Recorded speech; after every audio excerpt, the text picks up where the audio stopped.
एक यूज़र है हमारे, बहुत दिन से हमसे रिक्वेस्ट कर रहे हैं और पहली बात तो मैं बोलना चाहूँगा कि बहुत दिनों बाद उनकी रिक्वेस्ट पे वीडियो बन पा रही है बिकॉज़ आई वाज़ बिज़ी।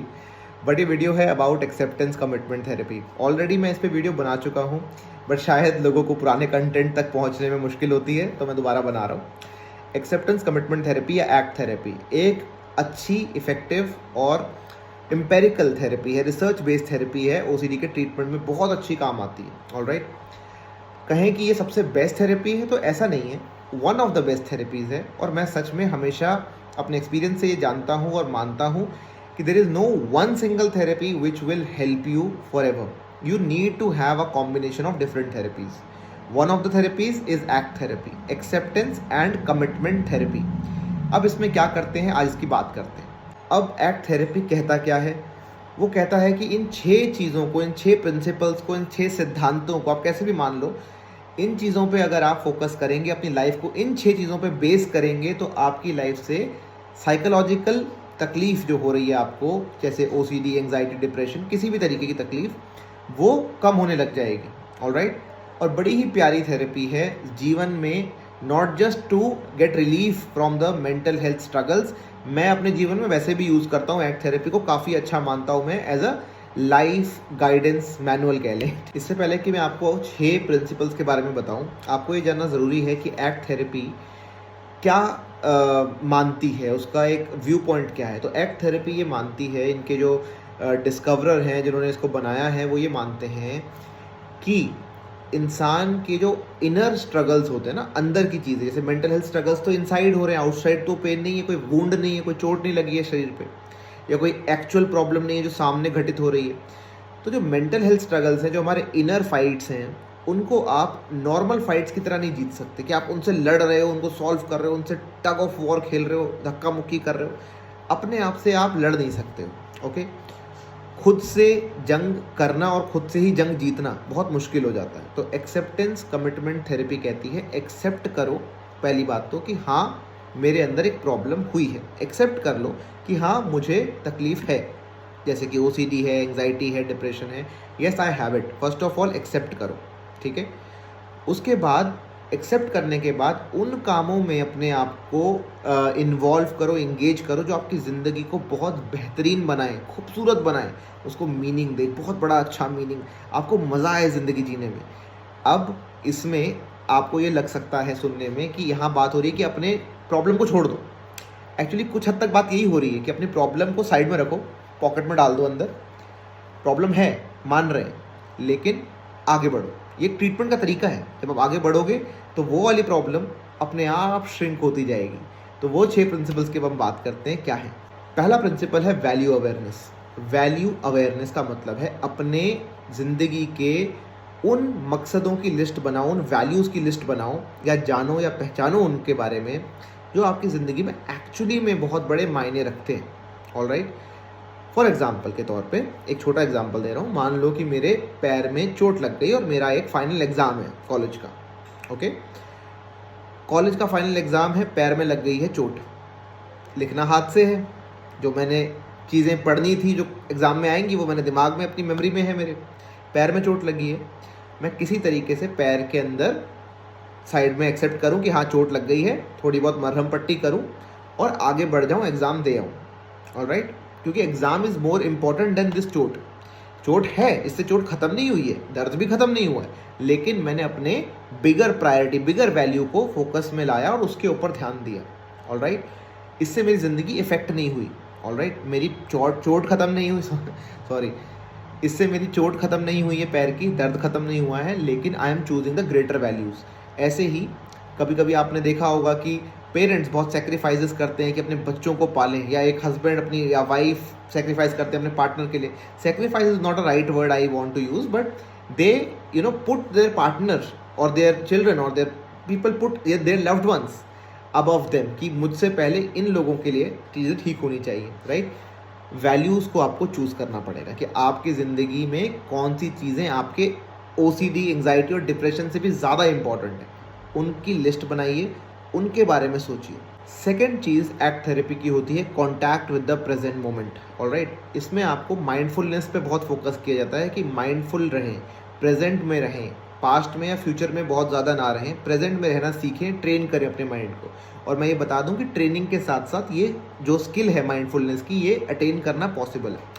अच्छा, माइंडफुलनेस को ना रॉकेट साइंस मत समझो, डेफिनेटली शुरुआत में समझने में मुश्किल होती है, लेकिन अगर आप थेरेपी के अंदर समझोगे ना तो बहुत ईजी है समझना। माइंडफुलनेस में का रहने का मतलब ये है कि आप इस मोमेंट के हिसाब से डिसीजन लो, ना कि पास्ट या बहुत ज़्यादा फ्यूचर के उससे। जैसे मैंने एग्ज़ाम का आपको एग्जाम्पल दिया था कि मेरे को एग्ज़ाम देना है फाइनल और मेरे पैर में चोट लगी है। घर में बैठ भी जाऊंगा तो मेरी चोट ठीक नहीं होने वाली है, तो इस मोमेंट पे मुझे क्या चाहिए कि मैं एग्ज़ाम दे दूँ। ठीक है, वो ज़्यादा अच्छी चीज़ है कि मैं एग्ज़ाम दे दूँ, चोट तो वैसे भी ठीक नहीं हो रही, पेन तो वैसे भी नहीं रुक रहा, so let me go give the exam and then we continue. तो प्रेजेंट मोमेंट के हिसाब से, सिचुएशनल फैक्टर के हिसाब से, रियलिटी सेंसिंग यानी कि इस मोमेंट में जो घटनाएं घट रही हैं उसके हिसाब से मैं अपने बिहेवियर को बनाऊं, ना कि मैं किसी पास्ट या फ्यूचर के far fetched catastrophic negative idea को लेकर अपने डिसीजंस लूँ कि ऐसा नहीं किया तो ऐसा हो जाएगा कल को, या मैंने कुछ गलती कर दी थी 10 साल पहले, 5 साल पहले। नहीं, अभी क्या कर रहे हो, अभी का क्या मतलब है, what is happening right now in this moment, in this present situation, what do you need, सबसे ज़्यादा इंपॉर्टेंट क्या है उसको पहचानो। ये आपको contact with the present self का कॉन्सेप्ट ऐसे क्लियर होगा, प्रैक्टिस करते जाओ कॉन्टैक्ट विद द प्रेजेंट की। तो ये है सेकेंड। फिर आता है थर्ड प्रिंसिपल, जो कि इसी का एक कॉन्टिन्यूएशन लगता है मुझे, द ऑब्जर्विंग सेल्फ। ये बड़ा इंटरेस्टिंग है। ऑब्जर्विंग सेल्फ का मतलब है कि आप एक सेकेंड के लिए ना खुद को खुद की ही नज़रों से देखो। ऑलराइट, एग्जाम्पल देता हूँ ताकि कंफ्यूजिंग ना लगे। फॉर एग्जाम्पल, मेरे पैर में चोट लगी, अगेन वही एग्जाम्पल, और मुझे एग्ज़ाम देना है, तो मैं 2 सेकेंड रुक जाऊँ, ठहर जाऊँ, माइंडफुल हो जाऊँ और अपने आप से एक थर्ड पर्सन में बात कर सकता हूँ कि यार आयुष, पैर में चोट लगी है, ज़्यादा बड़ी चोट है नहीं, जितना ट्रीटमेंट करना था वो कर दिया है, अब तू यहाँ बैठा रह सकता है और अपना टाइम वेस्ट कर सकता है, या फिर तू चाहे तो एग्ज़ाम दे आ और अपना जैसे तैसे कर दे, ताकि एग्ज़ाम तो कम से कम ना छूटे। एक चीज़ तो गड़बड़ हो ही गई, दूसरी ना हो, और पास हो जाएगा, फिर डिग्री वगैरह आराम से मिल जाएगी। सो ये मैंने अपने आप को एक थर्ड पर्सन पर्सपेक्टिव से देखा ना, ऑब्जर्विंग सेल्फ। आपके अंदर 2 आवाज़ें होती हैं समझो, एक आवाज़ जो नेगेटिव है, जो आ रही है ऑटोमेटिकली, एक जो आप उसको रिप्लाई कर रहे हो। वो ऑब्जर्विंग सेल्फ की जो सेकंड वॉइस है, वॉइस 2, उसको आप ज़्यादा वो बनाइए, उस पर कंट्रोल रखिए, उसको कमांडिंग अपनी बनाइए वॉइस को, ताकि आपका अपनी वॉइस 1 जो कि ऑटोमेटिक ऑटो जनरेटेड वॉइस है, जो कि नेगेटिव भी हो सकती है, उसको टैकल कर सके। दिमाग कह रहा है यार चोट लगी हुई है, मैं दूसरी आवाज़ से बोलूँगा हाँ तो क्या हो गया, अब क्या करूँ, जितना करना था कर लिया, let me move forward now. थोड़ी हिम्मत देती है आपको ये वॉइस 2, तो इसी को कहते हैं ऑब्जर्विंग सेल्फ। इसके बाद का जो आता है कॉन्सेप्ट, वो आता है डिफ्यूजन का। डिफ्यूजन या इसको कॉग्निटिव डिफ्यूजन भी कहते हैं। अपने थॉट्स से खुद को जुदा कर लेना कि मेरे thoughts, just because they are coming in my mind, they don't have to direct me. Thoughts आ रहे हैं, ठीक है, मेरे दिमाग में थॉट्स आ रहे हैं, पर उसका मतलब ये नहीं कि वो सारे थॉट्स सच ही हैं। डिफ्यूज़ करो अपने आप को, आप अलग हो, थॉट्स अलग हैं। अपने थॉट्स को ऑब्जर्व करो कि अच्छा ठीक है, मुझे थॉट आ रहा है कि आयुष, जाके ना तुझे बहुत गुस्सा आ रहा है इस लड़के पे, जाके इसको डांट दे। तो मैं जाके डांट थोड़ी दूंगा, ठीक है, I will wait, I like हाँ ठीक है, I am angry and I can feel my brain is giving me the anger emotion, but I don't have to act upon it. मतलब मैं इस पर एक्शन थोड़ी ले लूँगा इम्पल्सिव होके। अगर आपको लगे कि किसी पे गुस्सा आ रहा है, मान लो कि आप ट्रैफिक लाइट पे खड़े हो और सामने वाला जो इंसान है वो बहुत ही रैश ड्राइविंग, गंदी ड्राइविंग कर रहा है, वो आपके सामने से हट ही नहीं रहा है, not giving you the way, आपको बहुत गुस्सा आ रहा है, तब इसका मतलब ये थोड़ी कि आप जाके उसको गाड़ी से ठोक दोगे या आप उसको पकड़ के लड़ाई करने लग जाओ। That will be impulsive, right, और ये करना भी गलत है और इससे आपका ही नुकसान हो सकता है आगे। तो सिर्फ एक थॉट आने का मतलब नहीं कि उस पर एक्शन लिया जाए, इसी को कहते हैं डिफ्यूजन।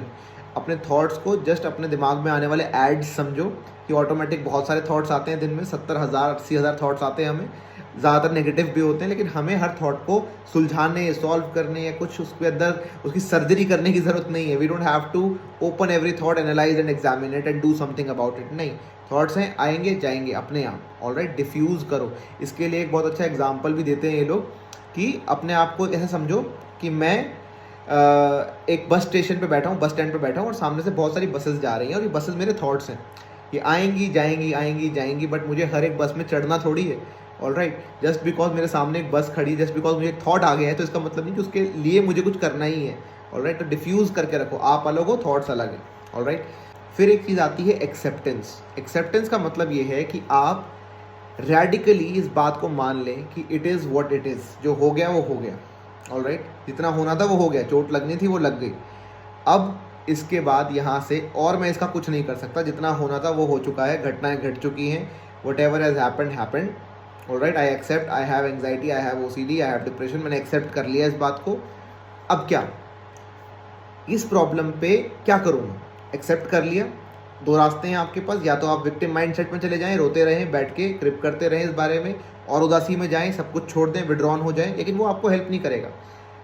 एक और पाथ है कि अब क्या करूं इससे बेटर होने के लिए, what should I do next, किस काम में लगना है? अब चोट तो लग गई, क्या मैं घर बैठ जाऊं या मैं अपनी फर्स्ट एड किट करके आगे बढ़ जाऊं?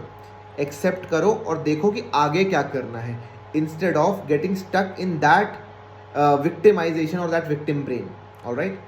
और लास्ट आता है आपका कमिटेड एक्शंस। कमिटेड एक्शंस इसी का एक्सटेंशन है कि जब आपने ये बात पता कर ली कि आपको एक्सेप्ट कर लिया आपने कि आपको चोट लग गई है, दिक्कत हो गई है, इसके आगे क्या एक्शंस ऐसा करें जिससे आपकी लाइफ रुके ना, ऑलराइट, क्योंकि मेजर चीज़ें हैं वो तो करनी ही है, राइट। आपको कॉलेज जाना ही पड़ेगा, जॉब करनी ही पड़ेगी, रिलेशनशिप चलाने पड़ेंगे, चाइल्ड रेयरिंग करनी पड़ेगी, तो whatever is there in front of you, you commit yourself to those higher actions which will make your life more meaningful, alright, ताकि एक नुकसान छोटा सा हुआ है उसके चक्कर में और हज़ारों बड़े नुकसान ना हो जाए और लाइफ ना रुक जाए।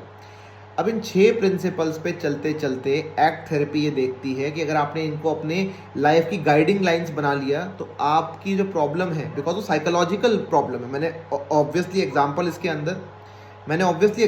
अंदर एक फिजिकल इंजरी का दिया है, लेकिन आपका जो स्ट्रगल है वो मेंटल हेल्थ का स्ट्रगल है, वो इनर फाइट है। तो उसका जब उसके ऊपर हम इस एक्ट थेरेपी को यूज़ करते हैं तो देखा गया है कि इनर स्ट्रगल बहुत ज़्यादा श्रिंक होकर ख़त्म हो जाता है और आपकी लाइफ बहुत बेहतरीन बन जाती है और आपको पता भी नहीं चलता ओवरनाइट कि कब आप एक नई हेल्दी और एक ब्यूटीफुल लाइफ के अंदर स्टेप इन कर चुके हैं। आई होप मैं जितना समझा सकता था in a video I have explained it to you.